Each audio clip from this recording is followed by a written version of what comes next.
Good afternoon, boys and girls. Been a while since we've seen y'all. Hope you're all doing okay. Hope everyone's fine at home. I thought you'd maybe like to hear my voice, so I thought we would read a little bit of David Walliams' book, The World's Worst Teachers. I thought today we'd have a little look at Dr. Dread and the Chair of 1,000 Farts. This is a horror story. Do you dare read on? No? Then turn to the next story. Yes, you have been warned, and don't blame me if you have nightmares. Dr. Dread was the most horrifying teacher who ever stalked the earth. He was half man and half monster. The science teacher revelled in his own horror appearance.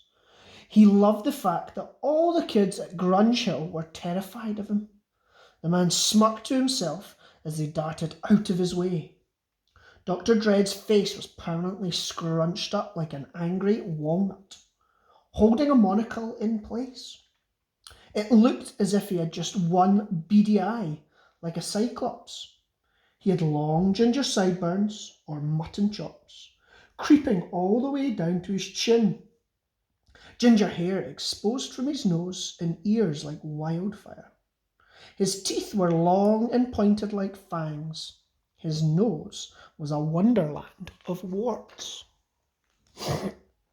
He always wore the same white laboratory coat, except this white laboratory coat had not been white for centuries, as he never, ever washed it.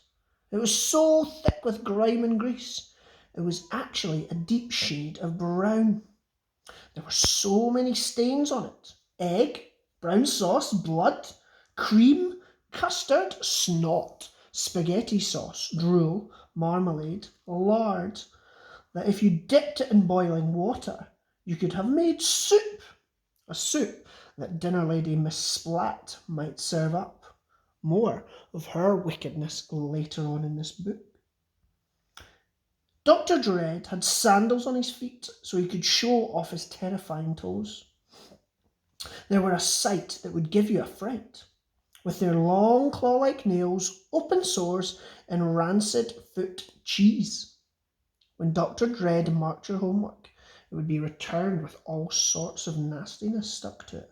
Snot, drool, dandruff, nasal hair, finger grot, foot cheese, earwax, pus, a wart, a bit of a broken tooth, something purple that, despite being sent to the laboratory for tests, no one knew what it was. So far, so monstrous. But I haven't even told you the most horrifying thing about Dr. Dread yet. His bottom burps. He blew all the time. His trumps were so frequent they might as well have been continuous. There was less time when Dr. Dread wasn't passing wind than when he was. The slightest movement was enough for the teacher to release his poisonous gas. Sitting down, getting up, bending over, straightening up, coughing, sneezing, throwing, catching, scratching an itch, breathing, blinking, thinking. Dr. Dread's parts were so strong that they were actually visible. A trail of bubbles followed him around the school. His chair in the science room was known as the chair of 1,000 farts, since Dread sat there for hours at a time, releasing cubic metre after cubic metre of bottom gas. The chair was highly toxic. Once, as a dare, a girl put her nose right up against the seat of the chair. Immediately she passed out and slumped to the floor. Thud. When she couldn't be revived, an ambulance was called. Nina, Nina. The girl was rushed to hospital, where she was kept in isolation ward for a week. Beep, beep, beep. Months later, the girl returned to school, but she was never the same again. During lessons, she just sat at the back of the class, staring forward, silently rocking, a look of unspeakable horror in her eyes. So if one of the pupils in Dr. Dredd's science class did anything wrong, he had the perfect punishment. He would make them sit in the chair of 1,000 farts. No, no, the child would cry. Not the chair of 1,000 farts, anything but that. Dr. Dredd would grin, baring his fangs. Yes, boy, come here, he would say, beckoning as he rose up out of his chair, of course leaving one last brown bubble behind. The child would then be led to the chair in order to sit. Reluctantly, they would. The entire class would look on as Dredd's poor victim, feeling the bottom burp slowly engulf them. Ah! They would scream as Dr. Dredd let out an evil cackle. Wah ha ha! Right, who else dares talk in my lesson? There would be silence. One day, a boy arrived at Grunge He would become the teacher's greatest foe. A boy so gruesome, he made Dr. Dredd look like a beautiful princess. You might think that that would be impossible, but you'd be wrong. That is because you've not met Bog. Bog was a boy who looked like he'd risen from a swamp rather than being born. No one knew if Bog was his real name, but it was certainly apt. Like a bog, he was damp and muddy. He had worms in his pocket, twigs and leaves in his hair, and moss growing out of his ears. When the boy walked, there was the sound of squelching. Squelch, squelch, squelch. Not only was he gruesome to look at, but Bog was bad too. Immediately, he became known as the baddest boy in school. Bog never, ever did his homework. His excuse? I ate it. Which was true.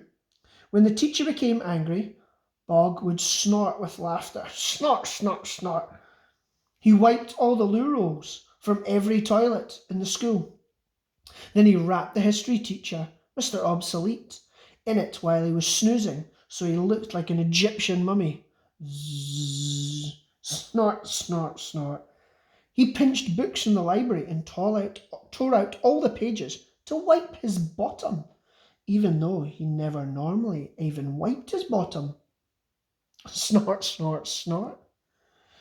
He put the wiggliest, waggliest worms inside the girls' shoes when they were outside playing netball. When they slipped their feet back into them, they were horrified. Ah, yuck! No! Snort, snort, snort. He let the air out of all the footballs and replaced it with his own bottom burps. So every time someone kicked the ball, a stink would come out. Snort, snort, snort. He snorted on the floor, just outside the boys' toilets, until he created a big pool. Then he hid behind the lockers and watched as the boy after boy slipped over on their bottom. Oof! Snort, snort, snort. He started a snowball fight with mashed potatoes in the dining hall. Bog made sure every kid got hit with a mash ball right to the face. Split, splat, splot. Snort, snort, snort. He nicked a pot of purple paint from the art room. He then painted his bottom purple and covered the walls in bum prints. Snort, snort, snort. He dropped a slippery, slappery, slippery slug down the back of the head boy's shirt. Ah! Snort, snort, snort.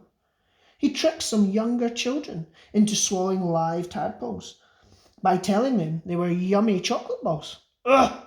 I want my mummy! Snort, snort, snort. However, Bog would save his absolute worst behaviour for his science lessons. He knew he'd met his match in Dr. Dredd and was hell-bent on getting the better of him. If the boy was warned not to spill the bubbling liquid he was holding, as it would burn through the worktop, he would pour it straight onto it. Sizzle. If Bog was ordered not to stick the iron fillings on his face to create a comedy beard, he would do it anyway. Ta-da! If Bog was told never to mix two acids together, as they would cause an explosion, the boy would do just that. Kaboom! Bog! Dred barked one afternoon, spraying the entire class with his spittle. You're in deep doo-doo. What have I done now, sir? Replied Bog with a smirk. Stuck this piece of paper to my back. Dr. Dred turned round. On his lab coat was a sign that read, Beware, toxic gas. All the rest of the class sniggered nervously. Quiet, boomed the teacher, and they were quiet. Dred continued, Bog, I have the perfect punishment for you, one that is guaranteed to reduce even the naughtiest of children to floods of tears. Bog, I command you, you must come and sit in my chair of 1,000 farts. Wah-ha-ha! As the teacher rose from his chair, all eyes in the science room turned to the back of the class. To the surprise of all the kids, Bog had a big fat grin on his face. Gladly, sir, the boy replied brightly. With that, he hopped off his stool and skipped to the front. Before Dred could order the boy to sit, he had already bounced down on the chair. Squelch. Sighed Bog. His nostrils flared to savour the scent, like a cartoon child sniffing around gravy in a television commercial. What a delicious aroma. Dr. Dred looked lost. But boy, this is my dreaded chair of 1,000 farts, he thundered. Bog's expression turned to one of quiet concentration. Then a trumpet sounded came from his bottom. Make that 1,001, sir. Sniggered the kids. Silence, thundered Dred. This only made them laugh more. I said silence. It was too late. Dred had lost control of his classroom. Get back to your place at once. At once, he bellowed. The boy jumped up and with a spring in his step bounced back onto his stool. The teacher slumped back down in his chair of 1,001 farts, defeated. As if that wasn't bad enough, Dred began choking. Oh! He seized his neck with his hands. Enraged. Bog! That stink bomb Bog had left behind was absolutely lethal. It was far worse than his own bottom burps. In comparison, they smelled like the sweetest perfume. Dring! The bell rang for the end of the lesson, and a still choking Dr. Dred slid down on the floor. Slop! Lying there in a pool of his own spittle, the once feared teacher was determined to do something, anything, to get his revenge. So that night, when he returned home to his basement flat on the outskirts of town, the teacher looked straight down to his top secret laboratory deep underground. There by candlelight, he began devising a host of new punishments, each one far deadlier than the chair of 1,001 farts. Dred made mechanical drawings on a chalkboard and began collecting all the ingredients he needed. Putting the end of the bendy straw into his ear, he sucked out all the yellowy wax. Slop! Next he rolled it into balls. Then he placed the straws into his nostril so he could extract every last drop of snot. Slop! Dred collected gallons of it, filling 3 old tin baths to the brim. The teacher worked through the night. By dawn, he'd finally finished and was ready to unleash this punishment on Bog. Wah-ha-ha, he cackled. Dred was determined to teach this blasted boy a lesson, once and for all.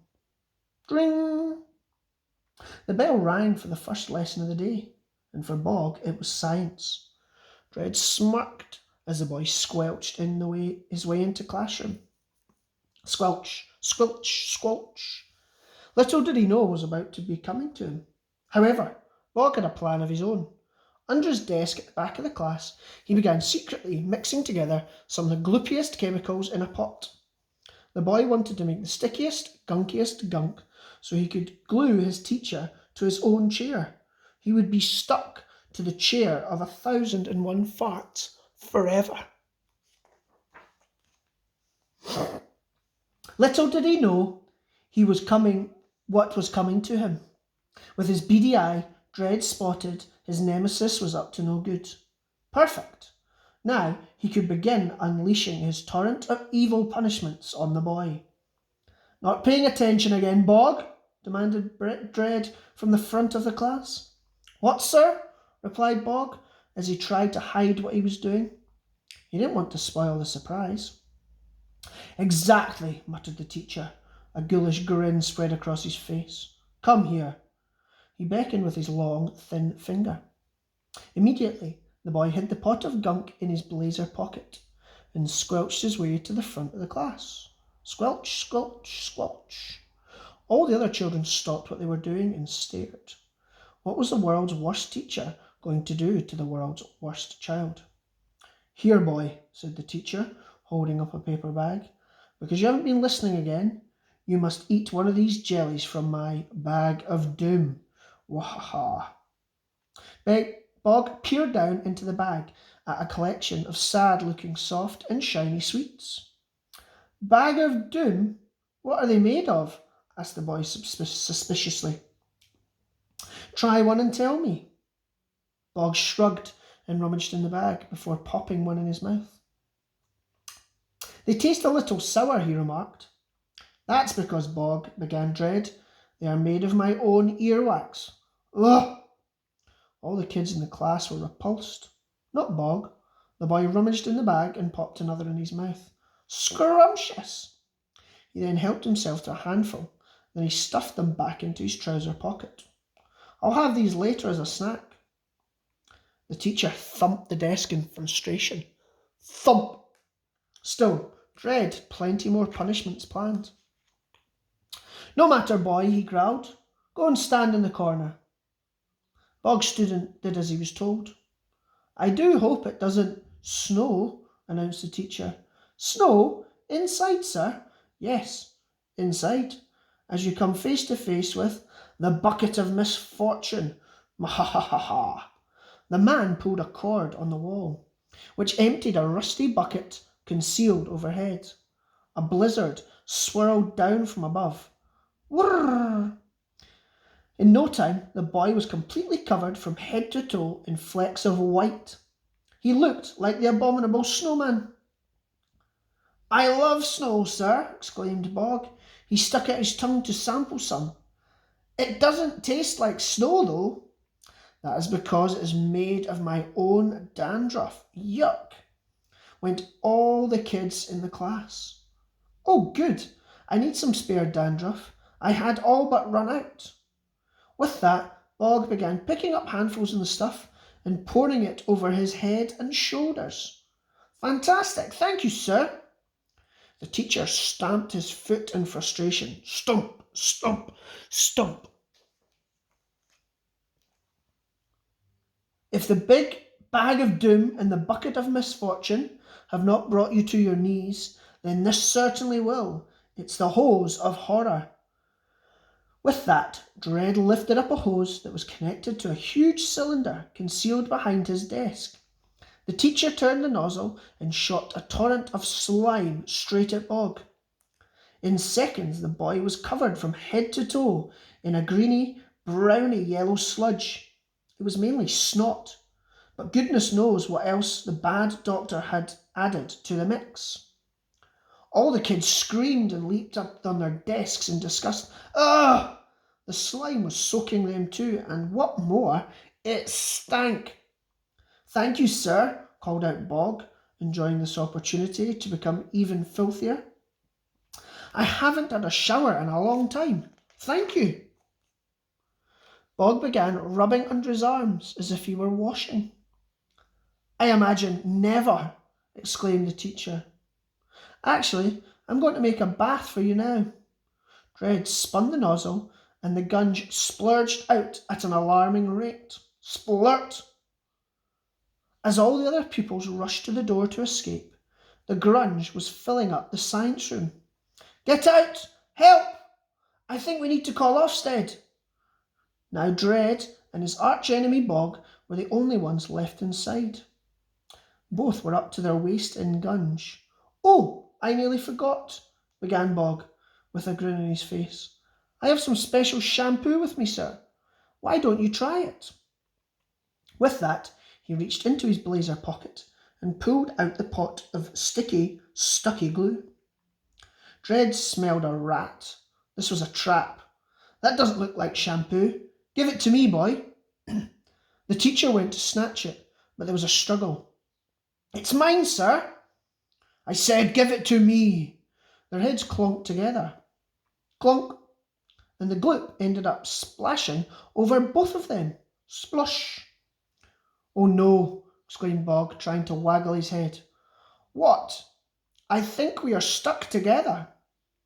Their heads were clonked together, but now they wouldn't unclonk. "It's not shampoo, sir." "I guessed that. It is the world's most super-duper whooper glue. I highly doubt an ignoramus like you would be capable of inventing such a thing," declared Dred. Using all his might, the teacher tried to free himself. But it was no use. Ring! The bell rang for the end of the lesson. "Bog!" barked the teacher. "Yes, sir," replied the boy. "Stay behind." "I don't think I have much choice, do I, sir?" Oh no, indeed he didn't. "Globule of earwax?" asked Bog, rummaging in his pocket in the bag of doom. "I don't mind if I do." The two sucked on the yellow sweets. The glue was so strong that the pair were now stuck together forever. So whenever one of them was trying to eat lunch in the dining hall, play football in the playground, conduct a dangerous experiment, dig for worms, go to detention, drag a younger boy through a hedge, write a chemical formula on the board, play the back of a pantomime horse in the school Christmas show, run for the bus home, or, of course, release a bubble bomb, they had to do it together. So Dr. Dred and Bog, the world's worst teacher and the world's worst child, ended up with exactly what they deserved: each other. Now, I enjoyed reading that there, boys and girls. I hope everyone else enjoyed listening to it. Hopefully we might get some of the other teachers to try it, so maybe you should ask them. Okay, bye-bye.